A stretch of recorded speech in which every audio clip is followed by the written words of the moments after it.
விஜயினுடைய மன்றத்தை சேர்ந்தவங்க, அவர் ஆரம்பிக்கிற அந்த கட்சியை சேர்ந்தவங்க விஜய் முதலமைச்சராகத்தான் வருவாங்க. காங்கிரஸ் அப்படிதான் நினைக்கும், பிஜேபி அப்படிதான் நினைக்கும். ஆனா வாய்ப்புகள் யாருக்கு இருக்குன்னு பார்க்கணும் நீங்க.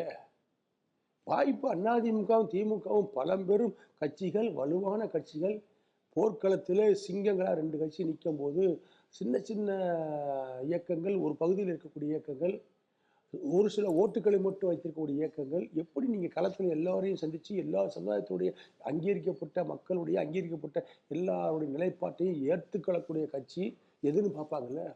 அப்போ எந்த கட்சி பொதுவாக இருக்குன்னு பார்ப்பாங்கல்ல. அப்படி நீங்கள் பொதுவான இடத்தோட பாருங்கள். அப்படி பார்த்தோம்னா அதிமுக வேணுமா திமுக வேணுமா தான் மக்கள் முடிவெடுப்பாங்க. கடைசி வந்து பார்த்தீங்கன்னா 26 பிறந்ததுக்கப்புறம் ஜனவரிலேயே ஆரம்பிச்சுடுவாங்க. அதிமுக வேணுமா திமுக வேணுமா, திமுகவா அதிமுக, அதிமுக திமுக இப்படி ஆரம்பிச்சிடுவாங்க. மற்ற கட்சிகள் அங்கே வேலை இருக்காது. ஆட்டோமேட்டிக் இவங்க அவங்க சேர்ந்துருவாங்க.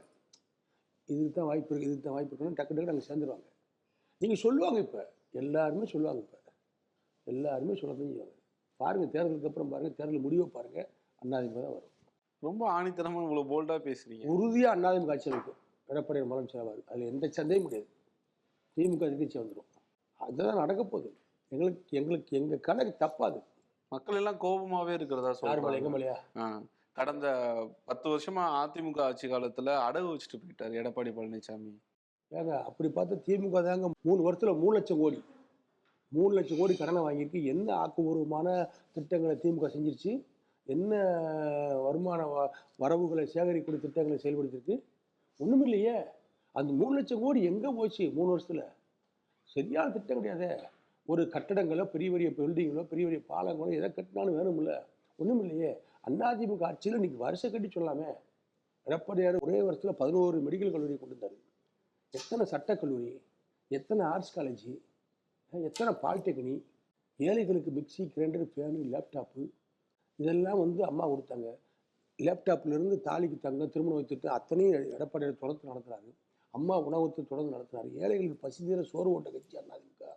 எம்ஜிஆர் சோறு ஓட்டார், சத்துணவு போட்டார். அம்மா அன்னதான திட்டம் போட்டாங்க. அதை தொடர்ந்து நடத்துனது யார்? எடப்பாடியார். ஆக இந்த கட்சியை யாரும் குறை சொல்ல மாட்டாங்க. நீங்கள் இன்னைக்கு 3 லட்சம் கோடி வாங்கியிருக்காங்க. எங்களை போய் நாங்கள் எங்கே அடவு செஞ்சுட்டாங்க? எத்தனை கால்வாய் தூர்வாரப்பட்டது?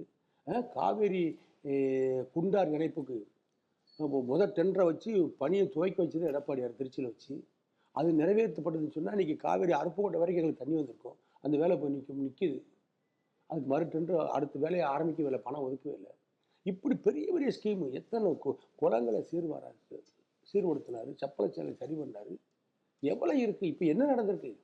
என்ன நடந்திருக்குன்னு இதே மாதிரி தானே ஸ்டாலின் சொல்றாரு. என்ன சொல்லிருக்காரு? நான் முதல்வன் திட்டம், புதுமை பெண் திட்டம், என்ன சொல்லுங்க. உரிமை பெண் திட்டம் அதே பென்ஷன் தானே. நாங்கள் முதியோருக்கு பென்ஷன் கொடுத்தோம், அதவே மாற்றி உரிமை பெண் திட்டம்னு போடுறாங்க. இதை குறைச்சாங்க, இதை ஏற்றிக்கிட்டாங்க. அவ்வளோதான் வழியா. எண்ணிக்கை கூட இல்லையா? தினமும் 20 லட்சம் குழந்தைகள் காலையில சாப்பிட்றதுலேயே தெரியும் திமுகவினுடைய நலன் எந்த லெவலில். சாப்பாடு, குழந்தைகளுக்கு சாப்பாடை வந்து அதிமுக ஆட்சியிலையும் போட்டோம். திட்டத்தினுடைய பேரத்தான் மாற்றுறாங்க வழியா. திட்டம் பூரா அதிமுக திட்டம் தான். இவங்க விற்பனை வட்டி திறக்கிறாங்க, பெயரை மாற்றி அறிவிக்கிறாங்க. ஆனால் திட்டம் அதிமுக திட்டம் தான். அதிமுக எம்ஜிஆர் கொண்டு வந்த திட்டம், அம்மா கொண்டு வந்த திட்டம், எடப்பாடி கொண்டு வந்த திட்டம், நாங்கள் நிறைவேற்றின திட்டம் தான். இப்போ பாலமாக இருந்தாலும் ரோடாக இருந்தாலும் டெண்டர் விடப்பட்டது அதிமுக ஆட்சியில், பணம் ஒதுக்கப்பட்டது அதிமுக ஆட்சியில், உத்தரவிடப்பட்டது அதிமுக ஆட்சியில், செஞ்சுக்கிட்டு இருந்து அதிமுக ஆட்சியில், திறக்கிறது திமுக ஆட்சியில். அதுக்காக திமுக செஞ்சுன்னு சொல்ல முடியுமா? மெடிக்கல் காலேஜ் 11 மெடிக்கல் காலேஜை கொண்டு வந்து எடப்பாடி தான் ஊருக்கும் தெரியும், உலகத்துக்கு தெரியும், நாட்டுக்கு தெரியும், நல்லவங்களுக்கும் தெரியும். ஆனால் திறந்து வச்சது யார்? திமுக. அப்போ திமுக கட்டிச்சு சொல்ல முடியுமா?